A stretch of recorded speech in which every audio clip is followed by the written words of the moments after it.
할렐루야. 오늘도 새날을 주신 하나님을 찬양합니다. 오늘도 말씀으로 시작하는 이 하루, 말씀 충만, 은혜 충만, 성령 충만하시기를 주님의 이름으로 축복합니다. 오늘은 고린도 후서 3장 1절로 9절까지 말씀을 봉독합니다. 하나님의 말씀을 경청하시기 바랍니다. 우리가 다시 자천하기를 시작하겠느냐? 우리가 어찌 어떤 사람처럼 추천서를 너희에게 붙이거나 혹은 너희에게 받거나 할 필요가 있느냐? 너희는 우리의 편지라 우리 마음에 썼고 뭇 사람이 알고 읽는 바라. 너희는 우리로 말미암아 나타난 그리스도의 편지니 이는 먹으로 쓴 것이 아니요 오직 살아계신 하나님의 영으로 쓴 것이며 또 돌판에 쓴 것이 아니요 오직 육의 마음 판에 쓴 것이라. 우리가 그리스도로 말미암아 하나님을 향하여 이 같은 확신이 있으니 우리가 무슨 일이든지 우리에게서 난 것 같이 스스로 만족할 것이 아니니 우리의 만족은 오직 하나님으로부터 나느니라. 그가 또한 우리를 새 언약의 일꾼 되기에 만족하게 하셨으니 율법 조문으로 하지 아니하고 오직 영으로 함이니 율법 조문은 죽이는 것이요 영은 살리는 것이니라. 돌에 써서 새긴 죽게 하는 율법 조문의 직분도 영광이 있어 이스라엘 자손들은 모세의 얼굴에 없어질 영광 때문에도 그 얼굴을 주목하지 못하였거든. 하물며 영의 직분은 더욱 영광이 있지 아니하겠느냐? 정죄의 직분도 영광이 있은즉 의의 직분은 영광이 더욱 넘치리라. 아멘. 오늘도 이 말씀을 통해 우리에게 주신 하나님의 음성을 듣게 되길 바랍니다. 바울은 고린도 교회에 여러 문제가 있다는 소식을 듣고 고린도 교회를 방문하려 했지만 그때마다 대적들이 가로막아서 고린도 교회의 방문의 계획을 거듭 변경할 수밖에 없었습니다. 그런데 이것이 바울이 신실하지 못하다라는 공격의 빌미가 되고 말았습니다. 설상가상으로 유대에서 고린도에 온 율법주의자들은 바울이 사도들의 추천서를 가지고 있지 않다는 이유로 가짜 사도다라고 비난하는 일까지 생겼습니다. 왜냐하면 당시에는 예루살렘 교회로부터의 추천서가 사역자의 권위를 입증하는 수단으로 사용되곤 했거든요. 이들로부터 영향을 받아서 고린도 교회 성도들 중에는 바울의 사도됨을 공격하는 사람들이 있었고, 바울이 정말로 사도라면 그의 사도성을 입증하는 추천서를 내보이라 이렇게 주장하는 사람들까지도 있었습니다. 결국 바울은 이래저래 그의 사도직에 대해 고린도 교회 성도들로부터 의심을 받게 된 것이죠. 자, 이에 대해 바울은 자신은 누군가의 추천서가 필요 없다라고 단호히 말합니다. 1절에 우리가 다시 자천하기를 시작하겠느냐? 우리가 어찌 어떤 사람처럼 추천서를 너희에게 붙이거나 혹은 너희에게 받거나 할 필요가 있느냐? 그럴 필요가 없다는 것입니다.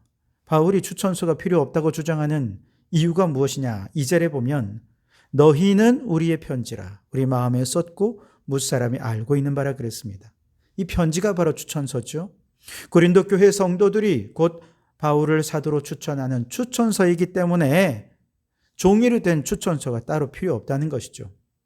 왜냐하면 바울의 사도직을 의심한다는 것은 그가 전한 복음의 진리성 전체를 의심하는 것이기 때문에 이게 의심을 받으면 자칫하면 바울이 전한 복음 그로 인해 예수를 믿게 된 고린도 교회 성도들 그들의 신앙이 다 가짜라는 이야기로 귀결이 될 수밖에 없습니다. 그런데 고린도 교회 성도들은 비록 좀 문제가 있긴 하지만 분명한 믿음 위에 건강한 신앙생활을 하고 있는 것입니다. 그 얘기는 무슨 얘기입니까? 바울로부터 올바른 복음을 전해 들었다는 것이죠. 뿐만 아니라 성령의 역사로 예수님을 믿게 되었다는 뜻입니다.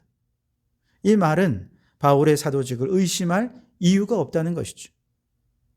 바울로부터 복음을 듣고 건강하게 신앙생활을 하고 있는 고린도 교회 성도들이야말로 바울이 사도라고 하는 사실을 증명하는 편지요 추천서니 굳이 사람에게 추천서를 받을 필요가 없다라고 말한 것이죠. 한 걸음 더 나아가 고린도 교회 성도들은 그리스도의 편지, 즉 그리스도께서 써주신 추천서이기도 하다고 주장합니다. 3절에 너희는 우리로 말미암아 나타난 그리스도의 편지니 이는 먹으로 쓴 것이 아니요 오직 살아계신 하나님의 영으로 쓴 것이며 또 돌판에 쓴 것이 아니요 오직 육의 마음판에 쓴 것이라 그랬습니다. 고린도 교회 성도들의 신앙이 예수 그리스도의 진실된 복음을 드러내고 있기에 고린도 교회 성도들의 신앙과 삶과 그들의 인격은 그 자체로 그리스도께서 써주신 추천서가 되어 바울의 사도직을 증명하고 있다는 것이지요. 이 편지는 인간의 손이나 목물로 쓴 것이 아니라 성령께서 사람의 마음에 새긴 것이고, 돌판에 새긴 구약의 율법과는 달리 마음판에 새긴 새 언약이기에 성도들의 회심과 내면의 변화와 생명을 가져올 수 있는 그런 편지라는 것입니다. 여러분, 유명한 대학교에 미술대학 졸업장이 있어야 실력 있는 화가가 됩니까? 반대로 그런 졸업장이 없으면 실력 있는 화가가 될 수 없는 것입니까? 그렇지 않죠. 화가의 실력은 그가 만든 작품으로 증명하는 것입니다. 마찬가지죠. 거짓 사도들은 종이로 된 추천서에 가치를 부여했지만 바울은 고린도 교회 성도들의 건강한 신앙과 성령의 열매가 맺혀지는 그들의 신앙의 인격을 보여주며 그들이 바로 그리스도의 편지요 추천서가 된다라고 주장하고 있는 것입니다. 그렇습니다. 우리는 그리스도의 편지입니다. 교회 밖의 사람들은 성경보다 성도들의 삶을 먼저 읽습니다. 그렇다면 우리의 말과 행동이 그리스도의 인격을 드러내도록 살아야 하지 않겠습니까? 율법적인 신앙이 아니라 성령께서 마음에 새기신 말씀을 따라 살면서 성령의 음성에 귀 기울이고 그 음성에 순종하며 선한 열매를 맺어야 하는 것이죠.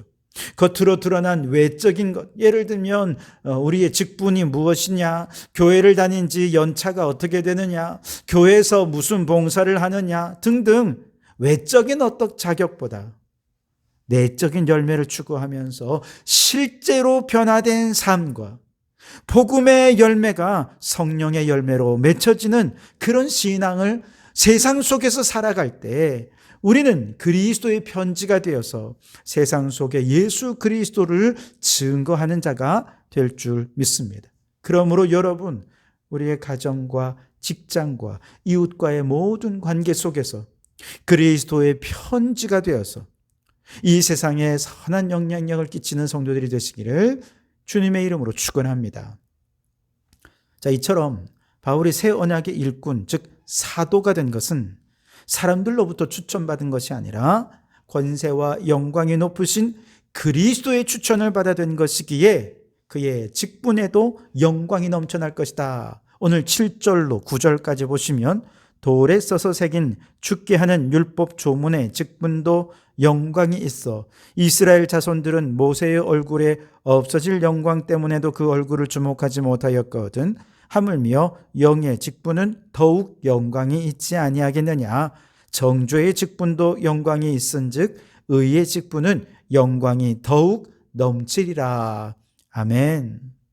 여러분, 구약의 제사장이나 레위인이나 천부장이나 이런 율법의 조문에서 받은 직분들도 너무나 영광스러운 직분임에 틀림이 없습니다. 그러나 그들의 직분은 정죄의 직분이었죠. 율법을 가르치고 교훈하고 사람들이 그 율법을 잘 준수하도록 하고 말씀대로 살지 못하면 책망하고 정죄하는 것이 그들이 하는 일이었습니다. 마치 무서운 호랑이 선생님 앞에서 학생들이 주눅드는 것처럼 직분자들, 모세의 율법으로 세워진 직분자들, 그들은 혹시라도 혼날까 봐 사람들이 그들 앞에서 주눅들 수밖에 없었습니다. 그런데 새 언약의 일꾼인 사도, 그들은 누가 세운 것입니까? 성령님이 세우신 것입니다. 영의 직분입니다. 의의 직분입니다. 성령님은 율법의 기준을 가르치며 정죄하는 분이 아니십니다. 오히려 그 누구도 율법의 기준을 완벽히 수행할 수 있는 자가 없을 정도로 우리는 이미 모든 사람이 죄인이다. 그 죄로 인해 사형 선고를 받은 자들이다 라고 하는 것을 깨닫게 하십니다. 그 성령님은 이제 예수 그리스도를 조명해 주셔서 그리스도께서 우리의 모든 죄를 대신 지시고 십자가의 형벌을 받으시면서 모든 율법으로부터, 죄로부터, 마귀로부터 자유함을 주셨다는 사실을 밝히 드러내 보여주십니다. 성령님은 누구든지 예수님을 그리스도로 믿기만 하면 그를 의롭다 인정함을 받게 하시고 참 자유를 얻게 하셔서 정말 예수 안에 있는 참 자유로 말미암아 기뻐하고 감사할 수 있게 해 주시는 것입니다. 그래서 17절에 주는 영이시니 주의 영이 계신 곳에는 자유가 있느니라. 여러분, 예수를 믿노라 하면서 아직 내가 죄로부터 자유함을 누리고 있다, 율법으로부터 자유하게 되었다, 마귀로부터 자유를 얻은 자가 되었다는 사실을 확신하지 못하고 기뻐하지 못하고 감사하지 못한다면 여러분, 성령의 임재를 간절히 사모하십시오. 성령님이 임하시면 그리스도 안에 있는 이 놀라운 자유를 깨닫게 해 주실 줄 믿습니다. 그러나 성령님은 이제 우리에게 주신 그 자유로 내 안에 거주하시는 성령님을 내 삶의 주인으로 모시고 그 성령님과 인격적인 관계를 맺으며 그분의 명령에 기쁨으로 순종하는 자발적인 종이 되게 하십니다. 성령의 종이 되게 하십니다. 바로 이때 성령님께서 그 주의 영으로 주신 직분이 바로 사도의 직분이요, 새 언약의 직분이요, 의의 직분이다 라고 말하는 것이죠. 우리가 성령님께 순종함으로 수행하는 이 영의 직분은 그래서 내 힘으로 감당하는 직분이 아니에요. 성령님께서 공급해 주시는 힘과 능력과 지혜로 감당하는 직분인 것이죠. 그러니 그 사역에는 우리가 성령의 열매를 맺는 것이 아니라 그분이 우리를 통해 성령의 열매를 나타내시는 것입니다. 사랑과 희락과 화평과 온유와 절제와 양선과 충성과 오래 참음의 아름다운 성령의 열매들이 나를 통해 나타나게 되는 것이지요. 그럴 때 예수 그리스도의 영광의 광채가 더더욱 빛나게 되는 것입니다. 그래서 새 언약의 직분은 더 영광스러운 직분이라 말할 수 있는 것이지요. 그러므로 여러분, 성령 충만하십시오. 성령께서 주신 이 거룩한 직분, 새 언약의 직분으로 교회를 위해 봉사하고 또한 전도자의 직무를 감당하십시오. 그래서 교회 안에서는 주의 영광을 나타내고 세상 속에서는 예수님의 영광을 나타내는 성도들이 되시기를 주님의 이름으로 축원합니다. 기도하겠습니다. 주님, 예수 믿고 구원받은 우리들의 인격과 삶을 세상 사람들이 가장 먼저 읽어볼 것입니다. 바라기는 우리의 변화된 인격과 성령의 열매가 나타나는 삶을 보며 누가 보아도 그리스도의 편지로 그리스도께 추천받은 일꾼이라 인정받고 역시 그리스도의 편지는 다르다라는 칭찬을 받는 저희들이 되게 해 주시옵소서. 성령님, 예수 그리스도의 십자가로 우리를 죄에서, 율법에서, 마귀의 소나기에서 건져내어 자유하게 하셨으니 감사합니다. 이 믿음으로 참 자유를 누리게 하심도 감사합니다. 그러나 이 자유로 방종하지 않게 하시고 성령님의 종이 되어 순종함으로 주의 영광을 드러내는 새 언약의 직분자가 되게 해 주시옵소서. 예수님 이름으로 기도하옵나이다. 아멘.